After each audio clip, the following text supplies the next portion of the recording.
Animal Farm by George Orwell, Chapter 3.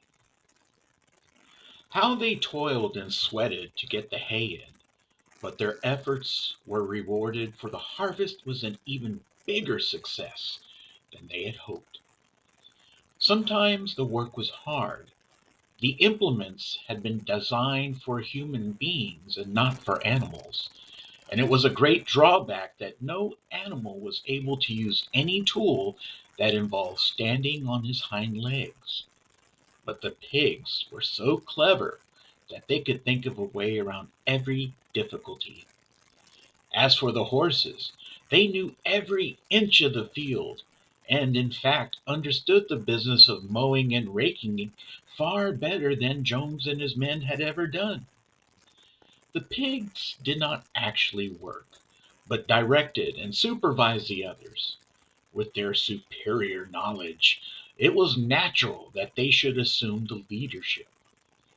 Boxer and Clover would harness themselves to the cutter or the horse rake.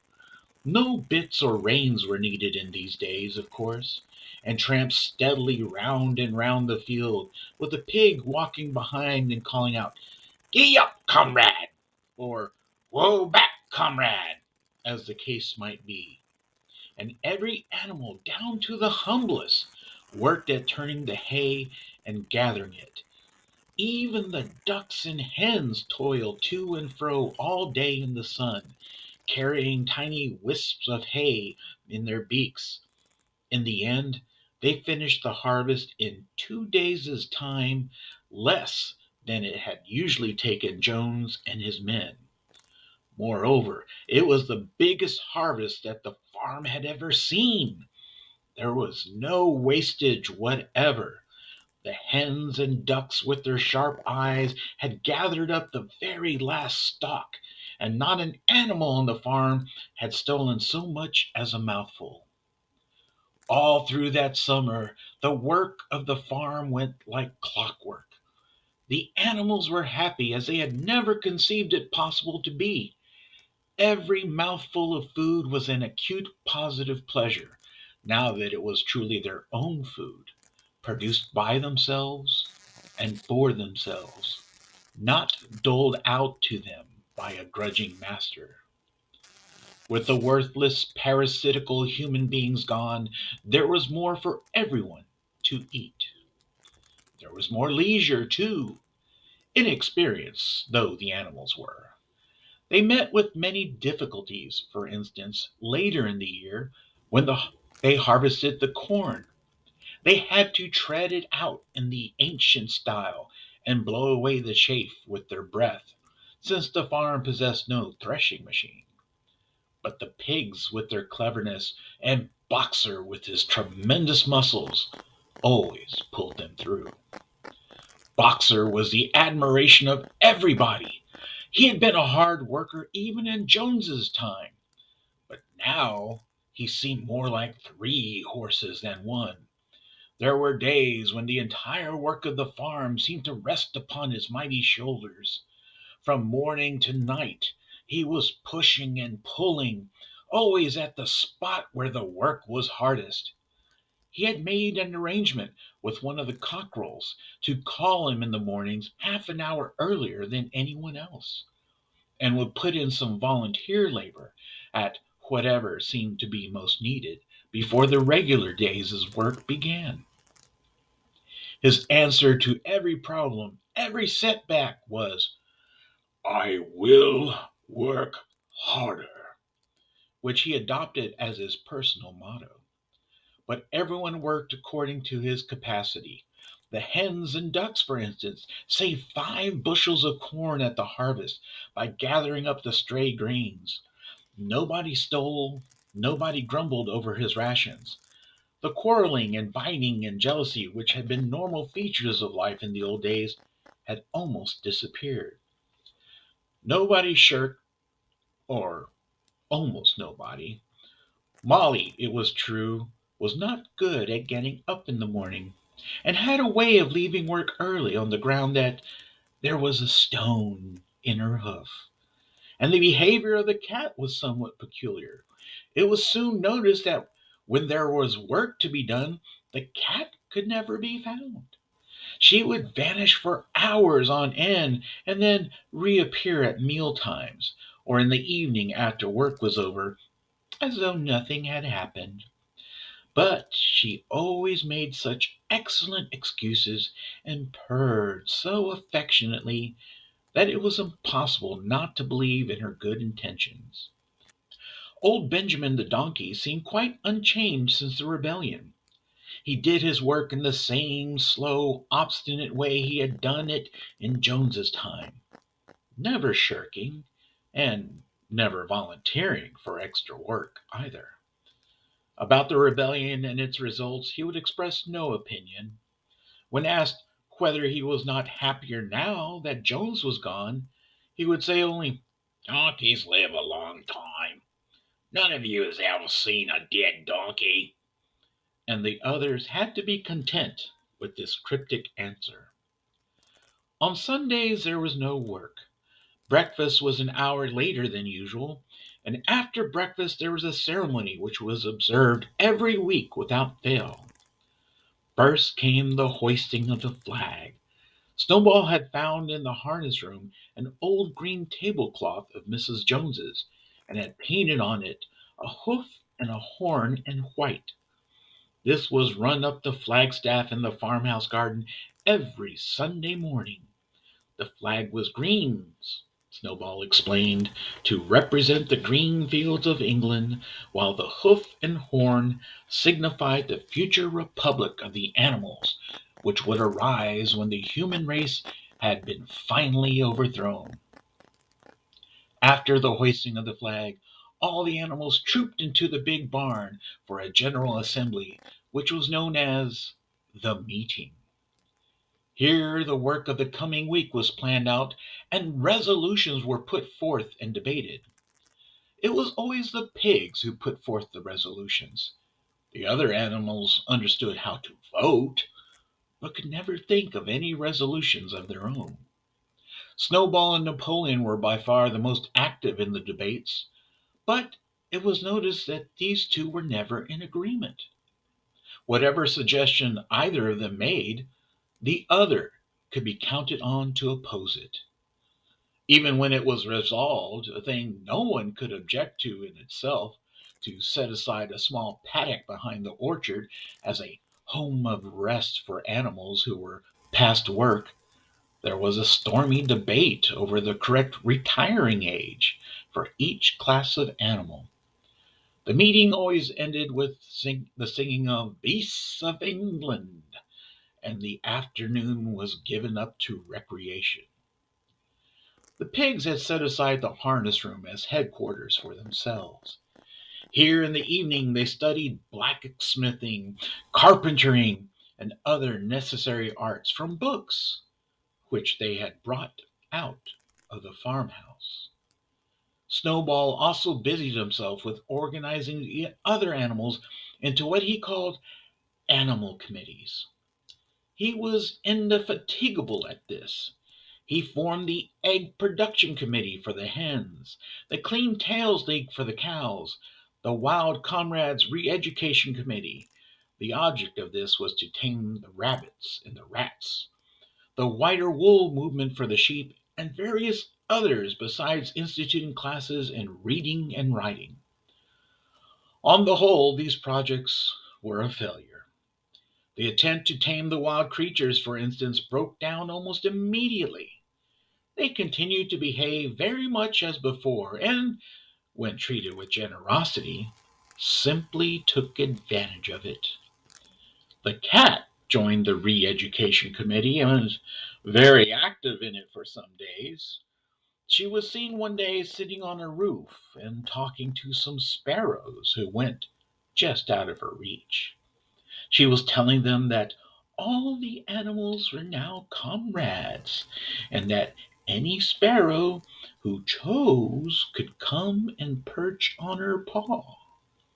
But the sparrows kept their distance. The reading and writing classes, however, were a great success. By the autumn, almost every animal on the farm was literate in some degree. As for the pigs, They could already read and write perfectly. The dogs learned to read fairly well, but were not interested in reading anything except the Seven Commandments. Muriel the goat could read somewhat better than the dogs, and sometimes used to read to the others in the evening from scraps of newspaper which she found on the rubbish heap. Benjamin could read as well as any pig, but never exercised his faculty. So far as he knew, he said, there was nothing worth reading. Clover learnt the whole alphabet, but could not put words together. Boxer could not get beyond the letter D. He would trace out A, B, C, and D in the dust with his great hoof, and then would stand staring at the letters with his ears back, sometimes shaking his forelock, trying with all his might to remember what came next, and never succeeding.